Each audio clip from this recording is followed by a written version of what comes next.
I mean, come on.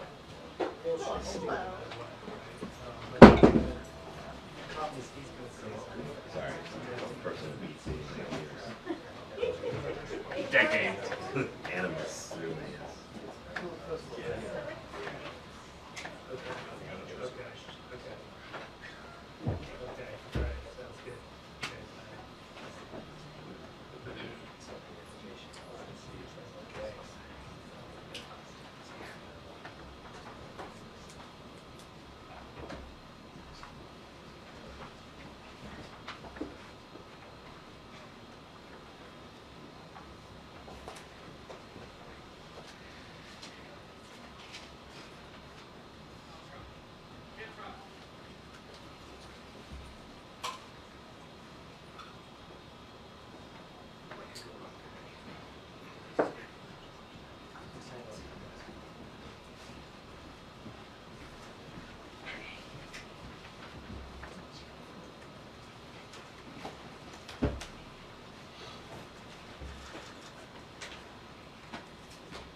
Okay, good afternoon, everybody.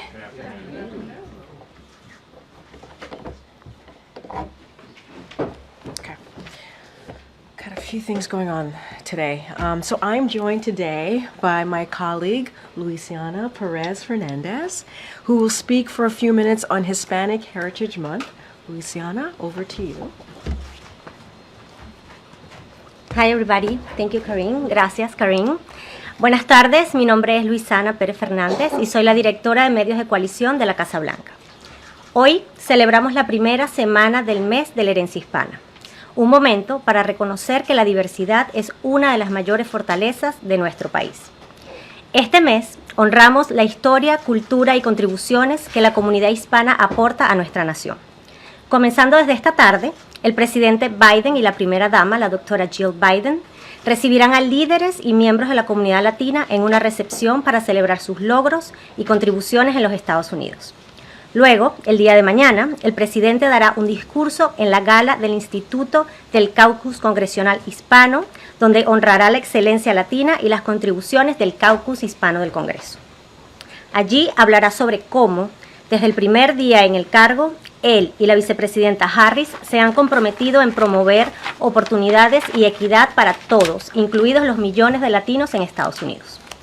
Gracias a este compromiso y a las acciones de la administración Biden-Harris, la comunidad latina ha experimentado una fuerte recuperación económica.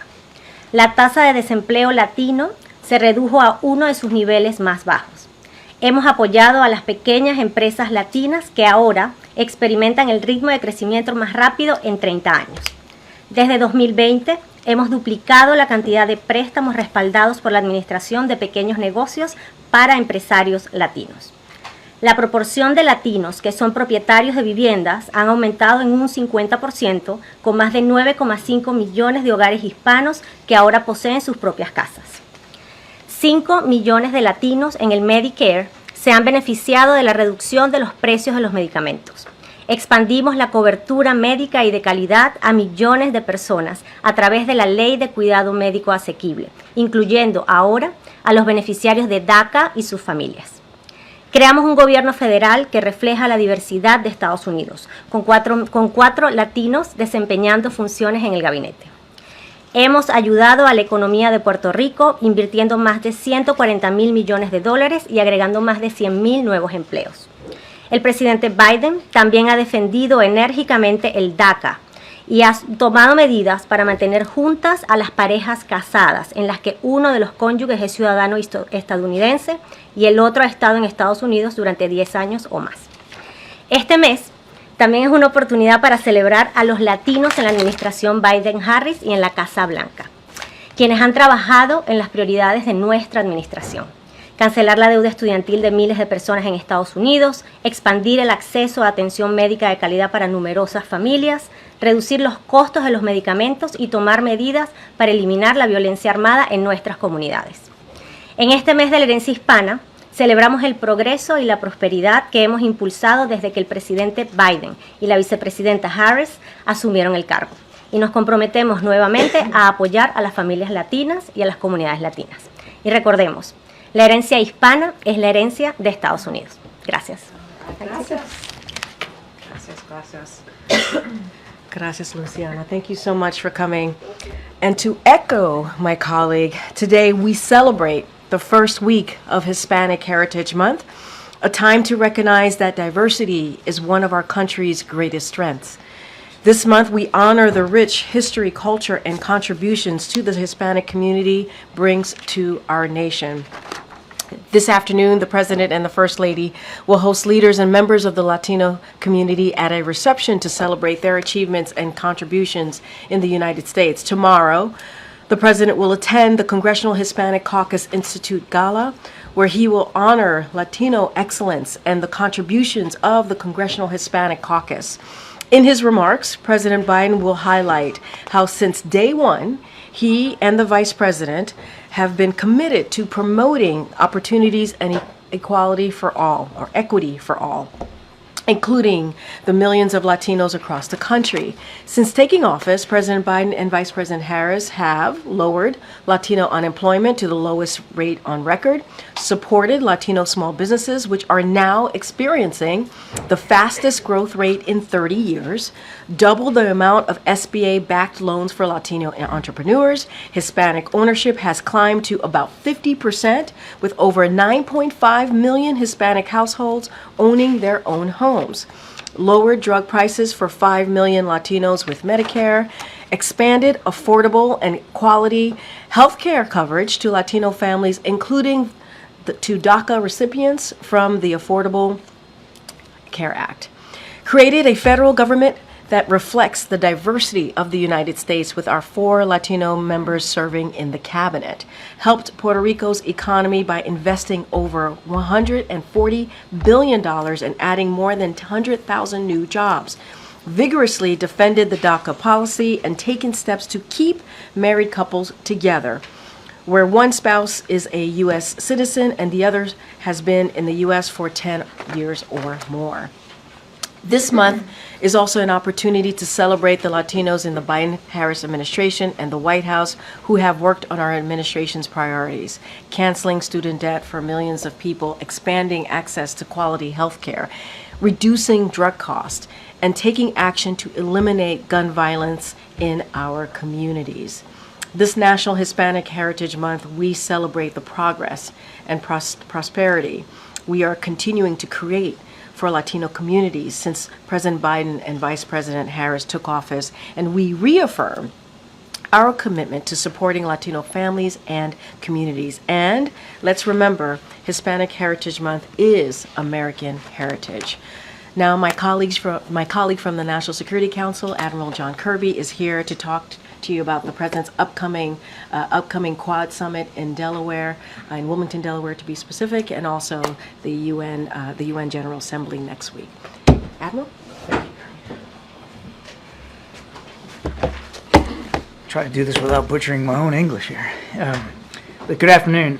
We got a busy few days ahead of us here on the foreign policy front, and if you'll just bear with me, I'll give you an overview. This weekend, as Karine noted, in Wilmington, Delaware, the President will host the leaders of Japan, Australia, and India for the 4th annual Quad Leaders Summit. Now, over the last 3+ years, President Biden has made it a priority to invest in rebuilding our network of alliances and partnerships across the Indo-Pacific. And in the process of doing that, he has strengthened not only existing relationships, but he's helped forge new ones altogether. So think about AUKUS, for instance, or the trilateral Camp David Summit with Japan and South Korea, or the first ever U.S.-Japan-Philippines Leaders Summit in April, and of course, the Indo-Pacific Quad. Back in 2021, President Biden elevated the Quad to the leader level for precisely those reasons. He understood that bringing 4 leading Indo-Pacific democracies with shared priorities, mutual security interests, and strong bonds of friendship between our peoples, would make for a safer and more prosperous region, and quite frankly, a safer and more prosperous United States. Now, this particular Quad Summit will be the first time we've hosted foreign leaders in Wilmington, the president's hometown. And he's very excited about that, about showing them a place and a community that shaped so much of the public servant and the leader that he became. It's also a reflection of his belief that, like politics, foreign policy is also personal. And the president is enormously proud of the personal relationships that he has with each of these three leaders, Indian Prime Minister Modi, Japanese Prime Minister Kishida, and Australian Prime Minister Albanese. The president will meet individually with each of them, and they will also gather together in a larger plenary session where they will discuss expanding cooperation across a range of critically important issues. We believe that you'll see coming out of this summit that the Quad is more strategically aligned and more relevant than ever before. I think you can expect a robust agenda aimed at delivering concrete benefits to the people of the region as they all identify priorities such as health security, natural disaster response, maritime security, quality infrastructure, critical and emerging technologies, climate and clean energy, and cybersecurity. You'll also see some announcements that demonstrate our intention to make sure that this special partnership, the Quad, endures and, in fact, thrives over the long term. We'll have more details, of course, to share on the specific deliverables as we get a little closer to the weekend. Looking ahead to next week, on Monday, the 23rd of September, President Biden will welcome the President of the United Arab Emirates, His Highness Sheikh Mohammed bin Zayed Al Nahyan, to the White House. Now, this will be the first ever visit by a president of the UAE to Washington, so it's a historic one. The Vice President will also meet separately with President Mohammed. Both the President and the Vice President have spoken with or met with President Mohammed at multiple points throughout the administration, and we look forward to the opportunity to have face-to-face discussions here. In particular, the President and the Vice President will discuss a number of bilateral and regional matters together with areas of deepening cooperation in advanced technology, clean energy, space, supply chain resiliency, and critical infrastructure investments. The UAE has made a number of recent announcements with respect to strategic investments in climate and clean energy, all of which build on the Partnership to Accelerate Transition to Clean Energy, or otherwise known as PACE, which we signed with the UAE 2 years ago. We look forward to expanding this collaboration over the coming months and years. UAE is also, we might add, a leading partner in the President's Partnership for Global Infrastructure and Investments.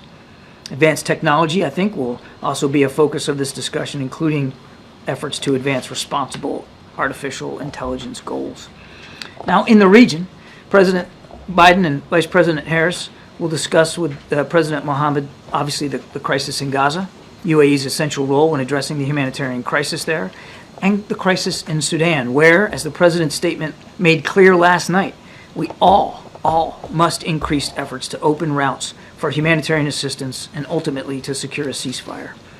The President and the Vice President look forward to this important engagement with a strategic partner at a very important time. And then finally, the President, as you know, will be traveling to New York City on Monday afternoon for the 79th meeting of the UN General Assembly. Throughout all his engagements up there in New York, he will reaffirm America's leadership on the world stage. He'll rally global action to tackle the world's most pressing challenges, including climate, the opioid epidemic, mobilizing resources for developing countries, managing the risks and benefits of artificial intelligence, and helping end the brutal wars in Gaza, Ukraine, and Sudan, among many other critically important issues. Specifically, on Tuesday morning, the President will deliver an address to the UN General Assembly outlining his vision for how the world should come together to solve these big problems and defend fundamental principles such as the UN Charter. The President will also meet with UN Secretary General Guterres and talk about how the partnership between the United States and the United Nations in advancing peace and safeguarding human rights can endure and to prosper. On Tuesday afternoon, the President will host a summit of the Global Coalition to Address Synthetic Drug Threats. We established this coalition ourselves just last year to drive international action in order to disrupt the global supply chain of illicit fentanyl and other synthetic drugs. This event will be an opportunity for leaders to drive progress on one of the most lethal global health and safety challenges of our lives. The meeting reflects the President's vision of countries working together to deal with problems that cross borders. Now, in this case, the coalition is playing a vital role helping our country deal with the fentanyl crisis here at home. The President will also have engagements with foreign leaders on Wednesday, and we'll have more to share on that agenda as we get a little closer. Thank you. Appreciate your patience. Admiral, what's the White House response to the exploding walkie-talkies in Lebanon today. I know Karine addressed the pagers yesterday, but what's the latest U.S. assessment, and does the U.S. consider this a justifiable escalation? What I can tell you is we were not involved in yesterday's incidents or today's in any way, and I don't have anything more to share. Has the Israelis let you know about these operations? I don't have anything more to share today. Confirm that it's the U.S. assessment that the Israelis were behind all this. Nothing more to share. The Israeli defense minister said today that this is a new era of the war. What's the White House's response to that, and how concerned are you that this will cause this escalation? All I'll say is that we want to see the war end. And everything we've been doing since the beginning has been designed to prevent the conflict from escalating. We still believe, for instance, that there is a diplomatic path forward, that particularly up near Lebanon. And we still believe that while it is increasingly difficult, and we are certainly no closer to finality, that we believe a ceasefire deal and a negotiation to get the hostages out is still the best outcome, and we're going to keep pursuing that. But how do these events move forward any diplomatic solution here? It's difficult for me to stand up here, Gabe, and tell you exactly how incidents over the last couple of days are going to affect outcomes in the next few days. All I can tell you is we're still putting our shoulder to the wheel to get the hostages home and get a ceasefire in place, as daunting as that is today. And we are still involved in intensive diplomacy to try to prevent a second front from opening up on that border with Lebanon. Thank you. Given the rhetoric and the attacks in the last few days, it seems like a full-out conflict is inevitable at this point. Would you agree with that assessment? And is the U.S. government preparing for an evacuation of American citizens in Lebanon and or in Israel in that case? I think we've learned through experience, particularly over now what's going on almost a year here, that nothing is inevitable when it comes to that particular part of the world and this particular conflict. And we're going to, as I said to Gabe, we're going to do everything we can to see if we can end it and get those hostages home. And your second question was evacuation. I don't have anything with respect to evacuation preparations to talk about. I mean, that's a better question really put to the State Department. I think you know, Laura, particularly from covering the Pentagon, we have on the shelf, we have evacuation plans available for places all over the world. But I wouldn't lead that to believe that we're in a moment now where we think we need to imminently call for that or act on that right now. What has been the impact of the latest attacks on the potential for a ceasefire deal in Gaza? I think it's too soon to know if what happened over the last couple of days is going to have any effect on where we are with a ceasefire deal. Sadly, we aren't any closer to that now than we were even a week ago. So it's difficult to see any immediate impact of these incidents. But I think it's just too soon to know in general. Officials have said we're 90% there. Is that still the case? I think in terms of the agreed framework and the language, that's still the case. The framework has been agreed to. The major architecture of the deal had been agreed to by both sides. But as we said, once you get down to niddling over that last 10%, and you're in that kind of horse trading, it gets real hard, and the details get real specific, and that's where we have run into some resistance, and we're not any closer today than we were a few days ago. Thanks. CBS News, at least, has learned that the Defense Secretary, Lloyd Austin, spoke yesterday with the Israeli Defense Minister 2 different times. We've been told no specifics were given about the operation that happened yesterday. Was there any heads up given yesterday that there would be more attacks in Lebanon today? Well, I'd refer you to the Defense Department to speak to conversations that the Secretary had with Minister Gallant.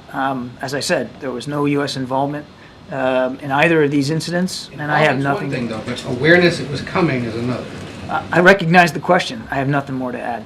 If you're someone who owns a pager like this that's been blown up in Lebanon in recent days, whether it was made by the Taiwanese company or the Hungarian company that may have had a licensing deal with them, should you be concerned it could blow up? Again, Ed, I have nothing more to add on this. Yeah. Our sources have confirmed to us, it's been widely reported that Israel is responsible for this, but notably you still won't say that. Why is that? Is it because that's not your assessment, or because you don't support what they're doing here? It's because I don't have anything more to add on this issue. As I said, there was no U.S. involvement, and I'm not going to go beyond that today. Then let me ask this, these kinds of tactics, blowing up pagers and walkie-talkies, is this type of warfare acceptable to the United States? Again, Mary, I appreciate the question. I'm simply not going to be able to address these incidents over the last couple of days in any level of detail one way or another. Okay, let me try one other thing. Please. You know, everyone keeps urging, all parties involved not to escalate this.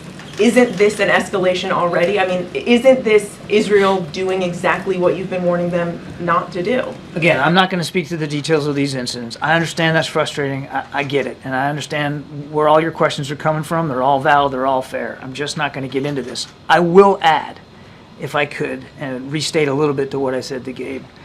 We still don't want to see an escalation of any kind. We don't believe that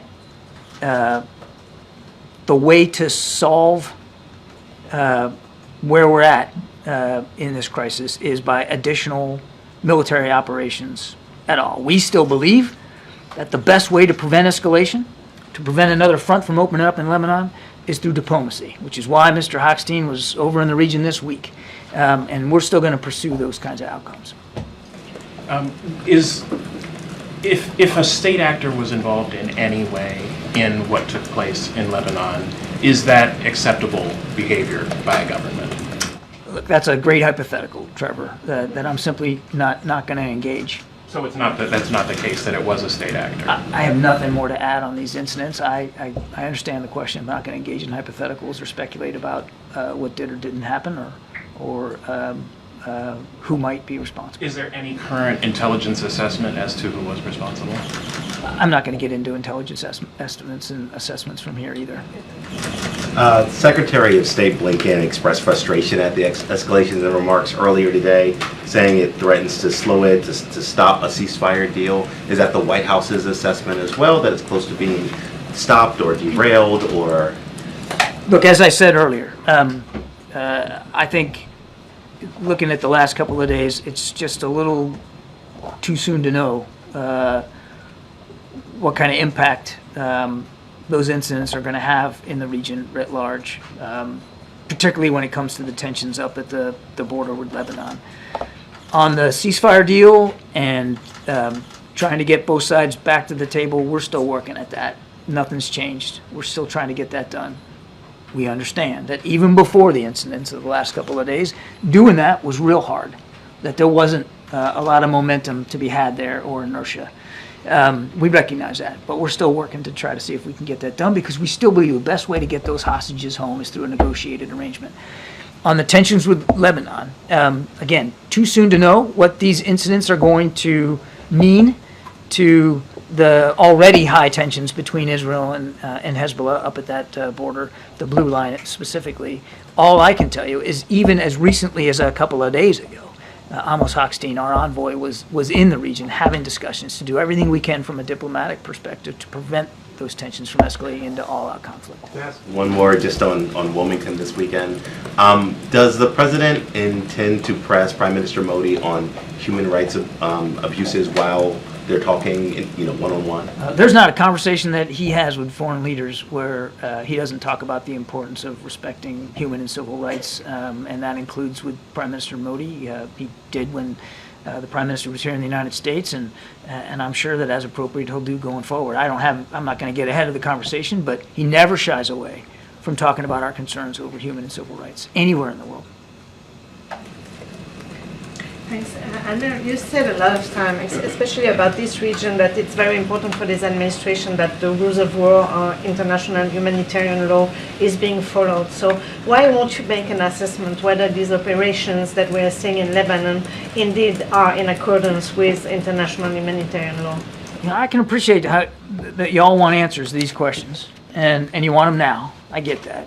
We're talking about incidents that allegedly happened today, apparently happened today, and some that happened yesterday. I'm just not going to get into intelligence assessments one way or another about this. And I would also add that as we have said from the very beginning, Israel has a right to defend itself. How they do so matters to us, and we don't shy away from having those kinds of conversations with the Israelis as appropriate. So you're saying Israel is behind this operation? I did not say that. Do you think that Israel, whoever committed this attack, is undermining U.S. efforts at avoiding an escalation in the region? And if so, what is the next move to try and prevent that from happening? We're going to keep at the work of intense diplomacy to see what we can do to de-escalate, to try to prevent this from becoming a bigger conflict than it already has. One more. Over the weekend, the Palestinian ministry in Gaza submitted a report with the names, IDs, ages of 34,000 people who've been killed since October 7th. Over 7,000 more whose identities have not been verified. The first 14 pages of the report are of babies under the age of 1 and 2 people over the age of 100. Has the White House seen that report, and do you have any comments beyond far too many innocent Palestinians have been killed in this conflict? Let me take the question for you so I can get you back a good substantive answer. I don't know if we've seen that report. I haven't, but that doesn't mean that somebody here hasn't, so why don't you let me take that back and get you a better answer. Thank you. Yes, ma'am. On U.S. steel and Nippon Steel, the CFIUS review that's now been, I guess, delayed or extended another 90 days, can you explain a little bit why that process is taking so long, and if it signals any sort of shift in the president's thinking about concerns he's expressed about this merger? CFIUS runs an independent process. As far as I know, there's been no delay or extension. That process is ongoing, as I understand that to be the case. Look, the president has said already what he believes the future of U.S. steel ought to be. He's made that clear, but he also respects the CFIUS process. And again, that process is ongoing. Thanks, Karine. John, to what extent will China be a focus of the Quad meeting this weekend? Well, I think it'll certainly be high on the agenda, John. I mean, there's not an opportunity when you get together with these particular leaders, the Indo-Pacific Quad, where in fact, it would be irresponsible if they didn't talk about the challenges that still exist in the region caused by aggressive PRC military action, for instance, unfair trade practices, tensions over the Taiwan Strait. I have no doubt that all those issues will come up. Do all 4 Quad countries view China as a threat to the Indo-Pacific region? I think you'd have to talk to the leaders about their particular view of the PRC, but I think we all have a common understanding about the challenges that the PRC is posing. But each of them are sovereign countries. They get to decide for themselves what their relationship is going to be with the PRC and how that looks. Each of them has a different relationship with the PRC, including us. Thank you, Karine. Admiral, there's been a decided shift in confidence among U.S. officials about the ability to reach a ceasefire deal in the near term. And today, National Security Advisor Jake Sullivan is meeting with hostage families again, and I'm wondering what the administration's message is to them. Well, number one, that we haven't forgotten their loved ones. Number two, that we're going to do everything we can to get them home where they belong, back with their families. And number three, that even though we haven't found purchase here with this deal, we're not going to stop trying. That we're still working very hard every day. I mean, I had a chance to talk to Brett McGurk earlier today. I can assure you, he's still working to see what we can do to try to move this forward. It doesn't appear right now, and I don't want to get ahead of Jake or speak for him, but I would imagine that he'll also convey to them, and it doesn't appear that Mr. Sinwar is serious at all about moving this forward and coming to closure on it. But it doesn't mean we're giving up on him. And then in the events in the region more broadly, given what happened in Lebanon, in previous instances where there's been the possibility of wider escalation, we've seen the U.S. move military assets, vessels, aircraft in the region. Is there any of that going on right now? We have a robust presence in the Middle East right now and have sustained that, as you know, over the last few weeks when there was concern about escalation. What I can tell you is that force posture is still there, still robust. We look at it every single day as against the threat, and we make adjustments as we need to. Not all those adjustments make headlines, or do we announce them, for understandable reasons. But the president is confident that we maintain sufficient military capability in the region to defend our interest and, of course, our allies and partners as appropriate. And just quickly, if I may, on UNGA, last year the president's message was largely about Ukraine and the need for more funding for Ukraine's defenses. October 7th happened just a couple weeks later. How much will that figure prominently in the president's events next week? Well, without getting too far ahead of the president's speech, I think you can expect him to talk about the modern crises that we're facing right now. Certainly Ukraine and Gaza are two of the chief ones there, and how American leadership matters, how coalition building matters and has made a difference in both conflicts, and how we have to stay at that work. Thank you. Thank you. John, next week President Zelensky of Ukraine will present his victory plan to President Biden. Has the president had a chance to review this plan, and would you call it victorious? We've not been fully briefed on it. Will President Biden host President Zelensky in New York or here at the White House? I don't have a meeting to announce today, but stay tuned. Ukrainians have requested a meeting, according to our sources, with Vice President Harris. Did she accept this I would refer you to Vice President Harris's staff. You know she has met with President Zelensky face-to-face on a couple of occasions, and I know she's spoken to him on the phone. I have little doubt that if the opportunity presents itself and both of them can have another conversation, they will, but you'd have to talk to her staff on Getting back to Lebanon, so those communication devices were reportedly made in Japan and Taiwan. Have you reached out to your Japanese and Taiwanese counterparts in that matter? I'm aware of no such communication. Thank you, Karine. Admiral, staying on the subject of Russia, the government of Armenia today said that they foiled a plot Russian forces to try to stage a coup in their country. Is the White House aware of this and have any comment? I won't get into intelligence assessments specifically, Jonathan. I would just say writ large, and we've talked about this before, Russia has proven adept and certainly interested in interfering in democratic institutions around the world, certainly here at home, no question about it, but overseas as well. It is a constant topic of conversation between us and our allies and our partners, and we're doing everything we can working with them to try to disrupt that interference. Thank you so John, much. can you address the famine in Sudan? John, can you address the famine, please? I think if I could just briefly point you to the president's statement last night. How serious is it? How dire is it?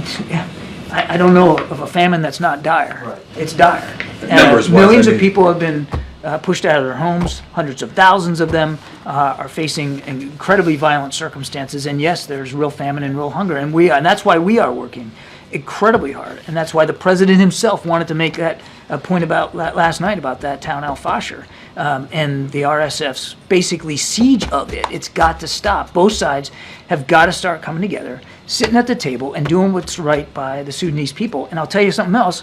He's not going to stop fighting for the people of Sudan. We're not going to stop trying to find a way to end this conflict. The president has called on the belligerents to come together. Are they listening, John? Okay, thanks, Admiral. Appreciate that. Okay, I just have one last thing, and then we'll get to questions. So as we announced this morning, the First Lady will lead the President's delegation to the inauguration of Mexico's first woman president, Claudia Sheinbaum Pardo, on October 1st. The full list of the delegation members will be announced at a later date. President Biden and President Andres Manuel Lopez Obrador have built a strong and constructive partnership, and we look forward to building on this partnership under the president-elect to advance our economic, migration, and regional security cooperation. And with that, Will? Thank you. I know we're going to have the Economic Club interview tomorrow with the president. I'm wondering if we're going to hear from him on the rate cut that the Fed has announced, and if there any chance that he'll speak to possible political influence this close to the election? So let me just give you a little bit of flavor, if you will, on tomorrow. As you just stated, the president is going to speak at the DC Economic Club. So he's going to deliver remarks on the important moment we've reached, inflation, Interest rates are falling and the economy remains strong, which many critics thought was impossible. I'm sure you all remember claims that we'd need a recession to lower inflation, with some going so far as saying that there was a 100% chance of a recession. So the president will discuss what falling inflation and interest rates mean for American consumers and workers and businesses. The cost of buying a home, a car, and so much more will go down. Starting a family or a new business will be easier. The president will discuss how he will continue to lower costs by building millions of homes, making child care more affordable, capping prescription drug costs for all, and cutting taxes for families. He'll contrast that approach with what we're seeing from congressional Republicans.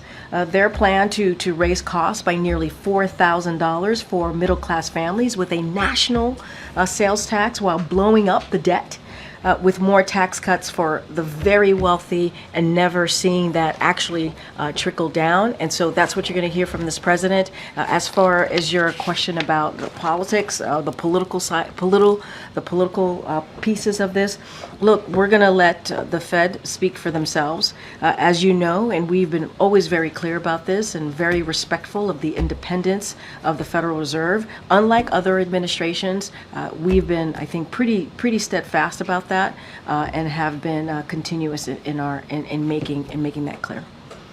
Go ahead. Was there any surprise here at the White House by the size of the rate cut? So I'm not going to get into private conversations or discussions. Look, I think what's important here is that it's a moment of progress. I think that's how we see this, and also a recognition of how far we have come.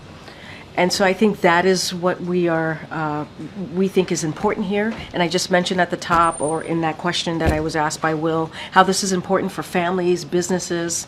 Now prices are going to go down if you think about being able to buy a home. And these are important items for the American people. And so that's how we see this. We see this as a moment of progress. A few other quick things. The former president is now under what the Secret Service says is a pretty substantial security footprint, pretty much on par with what the sitting president gets. Is President Biden satisfied that he's now getting, that President Trump is now getting the protection he needs? So look, I'm just going to kind of reiterate what you heard from the director just yesterday in the aftermath, what you heard from the director, but also in the aftermath after July 13th, the president was very clear. He wanted to make sure that the former president should have the highest level of protection. That's what he offered by the Secret Service. That's what he wanted to see. President Biden wanted to see that. And he has also repeated over and over again that the Secret Service needs to make sure that we need to make sure that they have the resources, the capabilities. What their mission is incredibly, it's critical, what they're trying to do. And so since July 13th, the Secret Service has greatly enhanced that security for the former president. And so honestly, they are the only ones who can speak to the specifics on what that looks like. But again, the acting director, Rose, spoke to this yesterday. I think you also heard from Secretary Mayorkas on this as well. And so I certainly would leave it to them. I'm sorry, not Secretary Marcos, the Department of Justice Secretary, but yeah, Secretary Mayorkas. I'm so sorry, Secretary Mayorkas. That's who you heard from yesterday. Going back and forth on that. I could have asked the Admiral, but I'll ask you. The fact that this summit is being held in Wilmington as opposed to New York or here or Camp David, what should we read into the fact that he's taken him to his hometown? Look, I think that what people should look at this as politics, whether it's foreign or domestic, is indeed personal, right? It is very much local. It is very much personal. And if you think about this, is that the president has developed over 3.5 years and more, the president has developed a relationship with these leaders, and so he wanted to continue on that diplomacy, if you will, by bringing them to Wilmington. And I think it's important. I think it's important show of how that those relationship has grown. It's important to show how much the president really focuses on foreign policy, and I think that's what you should see from that. It's politics, not just domestic, but also foreign policy is very much local, and I think that's what you're going to see from this president. Is holding it in Wilmington something he considered, or hosting any world leader in Wilmington something he considered previous to now, or that he would have done more of had there been a second term? I mean, this is a city that's gotten used to him and the footprint being there every weekend or every other weekend. So Look, why now? it is indeed, Wilmington, Delaware is his home. It is a place that he talks about often, as you stated, that, he went back every weekend, as you know, every day, as you know, when he was a senator raising his boys. And so, this is what you see from this president when he goes to Wilmington. And I think, look, I'm not going to go into what the president was thinking before he decided to not run for re-election. I'm not going to go into that. What I'm going to go into is that he thinks it's important in the relationship that he has built with these leaders to bring them to his hometown. And again, not just politics, but domestic policy, foreign policy as well, as it relates to the American people, is indeed very local. And so he's looking forward to bringing them to his hometown. I think they will enjoy Wilmington as much as you all do when you go to Wilmington with the president. Go ahead. You can either confirm or deny. I don't know. I think you love it. I think you love it. Go ahead, sorry.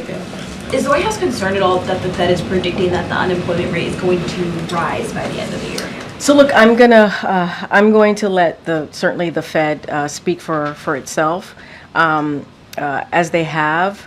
I'll say this, as their statement said today, the economic activity has continued to expand at a solid pace, and the unemployment rate remains low. And as Chair Powell just said moments ago, the labor market is actually in solid condition. It is clear that our economy remains strong. As we're talking about foreign policy, we have the strongest economy, leading the strongest economy in the world.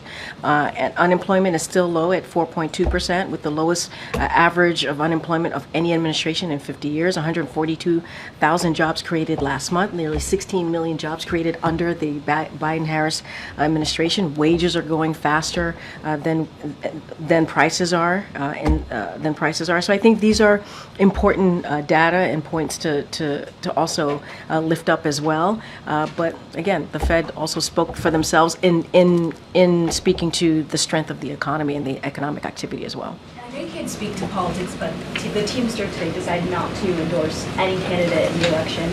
Can you just speak to the administration's relationship with the Teamsters? Obviously, you guys have done a lot with them, $36 billion in aid. Is the president surprised at all by that? So look, I'm not going to get into endorsements from any organization, including today the Teamsters. That is certainly something that the campaign could speak to. As you know, this is a president and a vice president that has fought hard for unions throughout their administration. This administration, in the past 3.5 years, he has been called the most pro-union president ever. The president is very proud to have that title, if you will, and let's not forget, he's brought American manufacturing back home, creating close to 800,000 manufacturing jobs, and by creating the first Made in America office. And so these are things that he's incredibly proud of, and he believes if the union labor built the middle class. You hear him say that all the time, and so. Can't speak to any sort of endorsements. That's for the campaign to speak to directly. But this is a president who has really has put when it comes to union and bringing jobs back to America. He has put that front and center of his economic policy. Go ahead. You've described the Fed's announcement today as a moment of progress, but just to put a finer point on it, does the president agree with the assessment of many that this cut essentially declares that the battle on inflation is won? I mean, look, all we have to do is, I don't even have to look at or speak to what the Fed has done, I mean, the data shows, right? The fact is that we have seen inflation coming down. That is something that we have seen in the data that I continuously speak about from here, whether it's from me or my colleagues who join us, join us in this room.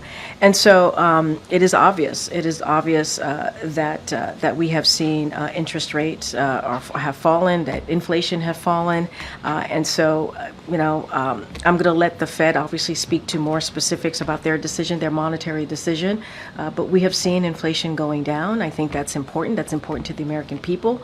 That's important for families, for businesses, and so I think the progress being made at this time is critical, and we have said this was coming. I stated earlier that there was a time where folks were saying that we needed a recession, and this has proven through the president's economic policy and what he's been able to do that we didn't need to do that, right? We needed to make sure that we really focused on the needs of the American people. And can I just get your reaction, the president's reaction to the Senate's move yesterday failing to advance the bill to protect IVF? Look, I mean, the president, we put out a statement on that. I talked about it at the top just yesterday. It's shameful. It's shameful that I think more than 40 Republican senators decided not to give protections to IVF. And the reason that bill is even put on the floor for a vote is because of what Republicans did, the former president did in undoing Roe v. Wade with the Dobbs decision. And the Dobbs decision, while it took away a constitutional right that was around for almost 50 years, which is Roe v. Wade, it led to now, families, people who want to start a family, not have that ability to do so. And that's what it led to. And, they can pontificate and talk about how some of them may want to protect IVF, but they certainly didn't vote that way. And it's unfortunate. It's unfortunate that now families are being taken away, their rights are being taken away, their decisions to start a family is being taken away because, Republicans are blocking it or getting in the way. And so this is something, when you think about abortion rights, when you think about reproductive health care, when it comes to the Biden-Harris administration, we are going to continue to fight for those freedoms. We believe that it is important to do so, and so we're going to do everything that we can to continue to make that progress. Follow up on that, please, Greg. Follow up? Okay. You do follow up. Thanks, Greg. Do you have any thoughts about the increasing prospects of strike with the UAW and the Jeep manufacturer? Yeah, and so as I started off moments ago about how this president has certainly led in the efforts of making sure that as we talk about the middle class, the union built the middle class. So a strike authorization vote as it relates to this particular question does not mean that union will strike.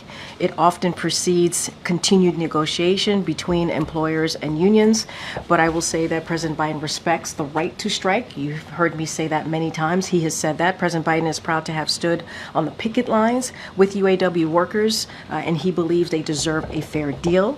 He also believes in collective bargaining and will continue to encourage the parties to stay at the table and negotiate, to do it in good faith. And so we are certainly in touch with UAW and the company as we are often. And so certainly I will direct you to the parties involved here. But collective bargaining is something that the president believes in. Just as long as they do it, they come to the table and they do it in good faith. And so the president is always going to make sure he has the back of union workers. And then one more on the Fed. They said in their statement today that the economic outlook is uncertain and that they're attuned to kind of both sides of the coin there in terms of positive surprises and negative. You've kind of emphasized the positive trajectory that you see. Are you also attuned to the possibility that we are witnessing a weakening labor market, a weakening growth trajectory? And look, and as you heard me lay out some of the positive things that they have said about the economy and about the certainly the unemployment remaining low, which is incredibly important. The labor market continues to be in a solid condition. I think that's important too to note. Look, we see this as a moment of progress. We really do. We see this as inflation going down, interest rates going down. I'm going to let certainly the Fed speak for itself, but the economy does remain strong. That is still the case. It remains strong. And that is because of the work that we've been able to do, this administration has been able to do in the past 3.5 years, making sure that we are addressing the issues of American families and American people across the country. And so this is progress, and this shows, I think what we saw from the Fed today shows how far we've come. Thank you. Just to follow up on my colleague, the market is now interpreting the Fed's rate cut as perhaps a sign that the economy is weakening more quickly than even the Fed thought possible a couple months ago. So how is the White House monitoring that economic data and the possibility for a recession? So look, as we've stated many times from here before, whether it's one of our economists who have come to the podium or myself, the stock market is not our economy. We got to be really mindful about that. What we believe is the economy is resilient. The data still shows unemployment is low at 4.2%. We have a strong economy. It continues to be strong. And I think what we're seeing is a moment of progress. As I've stated many times before, we're still continuing to see jobs, more than 140,000 jobs just last month. And so GDP grew 3% just last quarter. And so this is important. This is important when we look at all of the data together, that we are continuing to see a strong economy. The stock market is up more than 40% under this administration, but that is not our economy. And so we're continuing to see progress. We've come a long way since this president and this vice president walked into this administration. The economy was in a tailspin. And we've managed to turn that around. Now, as you hear us say all the time, is there more work to be done? Yes, there's more work to be done. We want to continue to lower costs for the American families and Americans across the country, and we're going to continue to do so. And you're going to hear from the president tomorrow directly. And on Teamsters, I know you can't talk about the endorsement specifically, but the union also put out its internal polling that showed that there was a pretty wide margin of rank-and-file membership that supported former President Donald Trump. To what extent is that a referendum on the work of this administration? Look, I'm not going to speak to their poll. I'm not going to speak to the rank and file. Look, it is. We're talking about a 2024, obviously, an election that is just a few weeks away. I can't speak to that. I can't speak to their decision to endorse, not endorse. I guess in this case, not endorse. What I can speak to is what this president and this vice president has done in the last 3.5 years. This president has been called the most pro-union president ever, and I think Trump outpolled President Biden. I hear you. I mean, we're talking about. How does that reflect on the administration's work? We're talking about one union, right? We're talking about the Teamsters. 1.6 million people. Yeah, I hear you, but we're still talking about one union. And I'm not going to go into their data. I'm not going to go into their polling. But what I will say is many other labor unions have said, and they've been very clear about what this president has been able to do. Thinking about manufacturing jobs, you're thinking about building an economy that leaves nobody behind. You're thinking about what we've been able to do to make sure that we're bringing back American jobs here. Made in America, obviously here. We created an office to do just that. And so the president has certainly not just done the talk, he's walked the walk. And I think there are many labor unions out there who have seen that from this administration. I'm not going to dive in or double down or get into a particular polling that's out there. Karine, following up on Mary's question, back in August, I asked the president whether he thought the U.S. had beat inflation, and he responded with an emphatic yes. Today, Jerome Powell was a bit more cautious and said, we're not saying mission accomplished. So I want to ask you again, does the White House believe, does the president believe that the U.S. has beat inflation? So what we believe is that we've seen progress. That's what we believe. We believe that inflation indeed has gone down, right? That is something that we have seen over the past several months. Inflation has gone down. We cannot forget where we were when we walked into this administration, a once-in-a-century pandemic. And the economy was in tailspin. We did not have a comprehensive plan on how to deal with the pandemic. That's something that the former administration did not leave us. And so we see that inflation is going down, not just us, it is indeed, the data is showing that, and now interest rate is going down. I'm going to let the president speak for himself. He's going to speak tomorrow.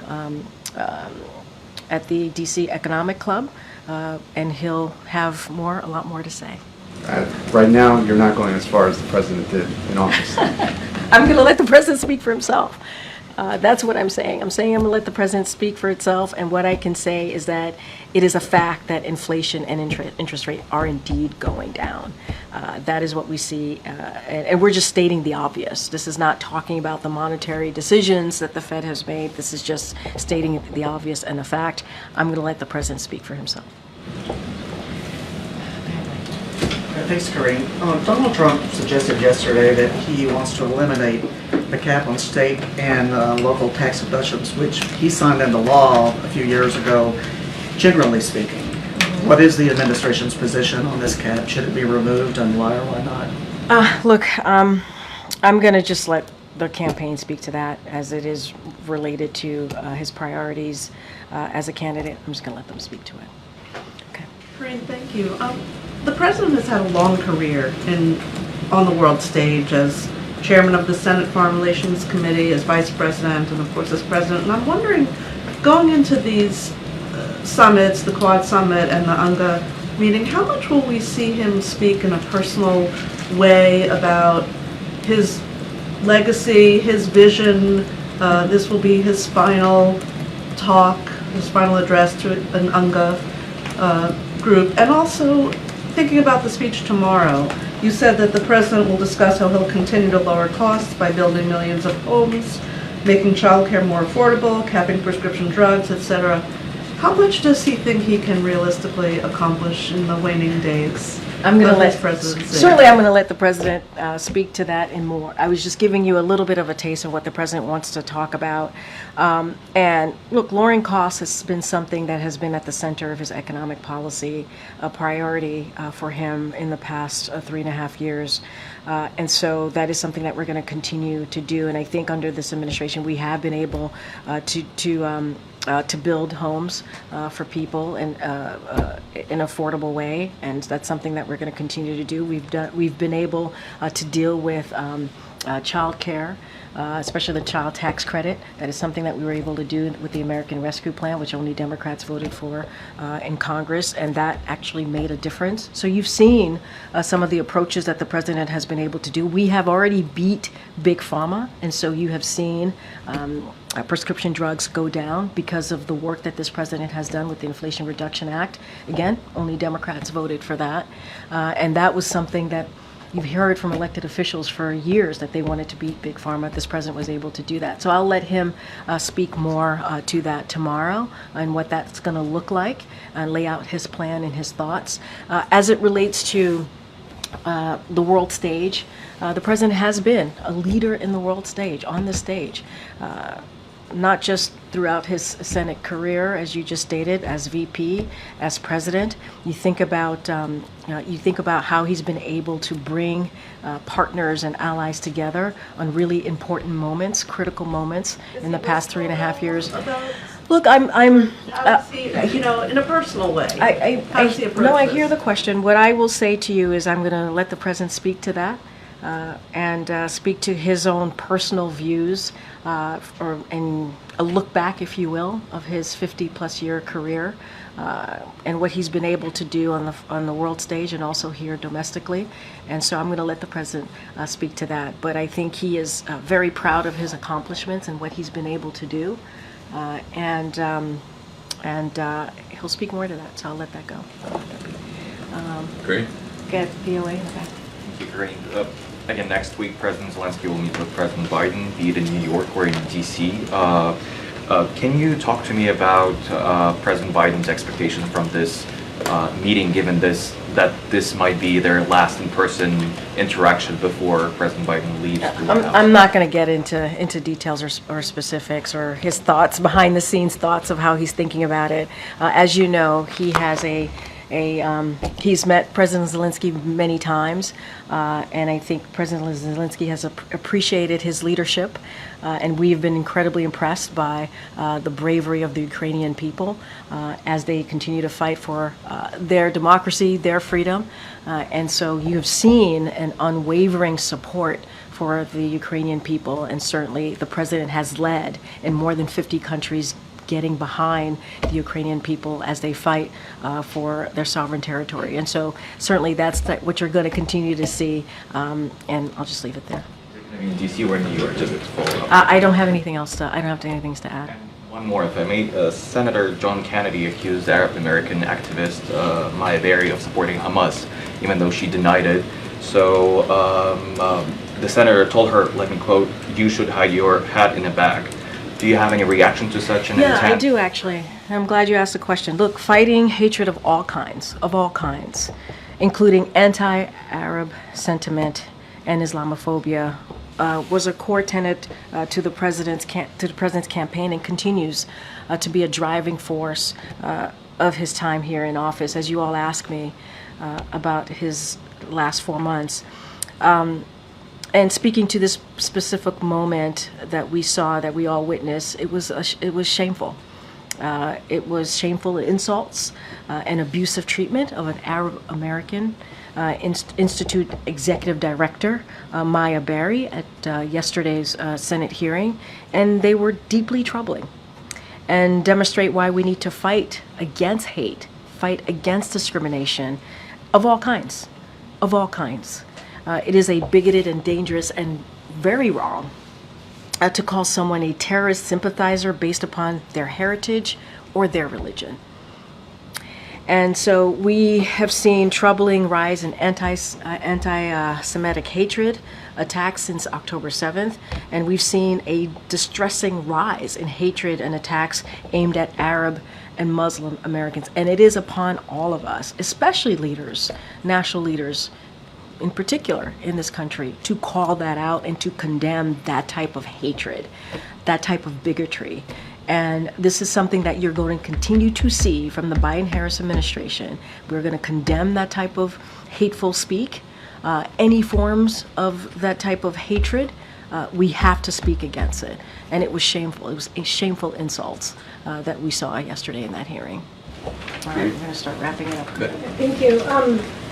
And somebody may have asked this before, and if they did, I apologize, but I would love to get an answer anyway, which is, back in July, late July, you said that the White House was recalibrating in the wake of the president's decision.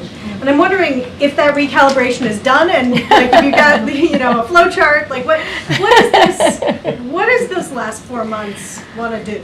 Fair enough. Look, and I think it was fair to say that we were recalibrating. As you can imagine, what we saw in the end of July was historic. I had never seen before. And so what I can say more broadly is that the president is focused on the American people. He is. Whether it's the economy, healthcare, foreign policy, it is, and many more other issues that Americans care about. That's what he wants to put at the forefront. That's what he wants to continue to build on the successes that we have seen over the last 3.5 years, and wants to continue to make sure. You heard me just talk about the Inflation Reduction Act. You heard me talk about the American Rescue Plan. There's so many other things, the bipartisan infrastructure legislation, the CHIPS and Science Act, right? The PACT Act. There's so many historic pieces of legislation that we want to continue to implement and get done. So that is critical and important too. Like the president is making sure that his teams and the different agencies are on it, are on top of it, on getting that done on behalf of the American people. And so it is a wide range of issues that matter to him because it matters to the American people. And you're going to hear from him next week at UNGA. You're going to hear from him this weekend at the Quad Summit. And there's going to be a lot more. Stay tuned. There's going to be a lot more that you'll hear directly from this president about what else he's doing and what else he wants to continue to do. But I think if anything, we've been taking those actions. We've been giving those speeches. He's been giving those speeches, whether it's SCOTUS. You heard him talk about the reform there. So look, tomorrow he's going to talk about the economy. He's going to talk about lowering costs. He's going to talk about what else he wants to get done. I was just asked, the little bit that I shared about with home ownership and lowering cost, and certainly prescription drugs. How is he going to get that all accomplished? He'll speak to that tomorrow as well. Okay. Great. All right. Great. Go ahead, John. Thanks a lot, Karine. I saw some polling yesterday that caught my attention, and I wanted to get your views on this polling. Okay. It indicated that nearly half of Republicans say they won't accept the results of the presidential election if their candidate loses. Nearly a quarter of Democrats won't accept the results of the presidential election if their candidate loses. And the polling also indicated that 14% of Republicans would take action to overturn the election if their candidate loses. What's your reaction to that? Is that concerning that there seems to be such distrust with the election system to get these types of results? So here's what I will say, and I have not seen that polling, so I don't want to speak directly to the polling, but more broadly, and you've heard the president say this, it is important, and it is important that it shouldn't matter if you win or lose. You should respect the results of the election. You've heard him say that directly, and he respects our election process. He respects free and fair elections. It doesn't matter. It doesn't matter what side of the aisle you sit in or you believe in. It is important that we respect this process. Peaceful transfer of power is incredibly important. Respecting the results of the election, it is incredibly important. And you're going to continue to hear that from this president. He's going to continue to fight for our democracy. And you heard him say that on January 6th, after what we saw on the Capitol, after violence was incited, when you saw 2,000 people trying to overturn an election because of what the former president said. And he denounced that. And it wasn't just, you just didn't hear that from a Democratic elect president. You heard that from the judges who were, more than 60 of them were Republican judges who said it was indeed a free and fair election. And so he believes, as a leader, as the president of the United States, it is important to be very clear in protecting our democracy and fighting for our democracy. And you've heard him say this. And so I'll leave it there. I'll see you all tomorrow. Thank you, everybody. At IVF, the critics say it violates religious freedom. Can you address that?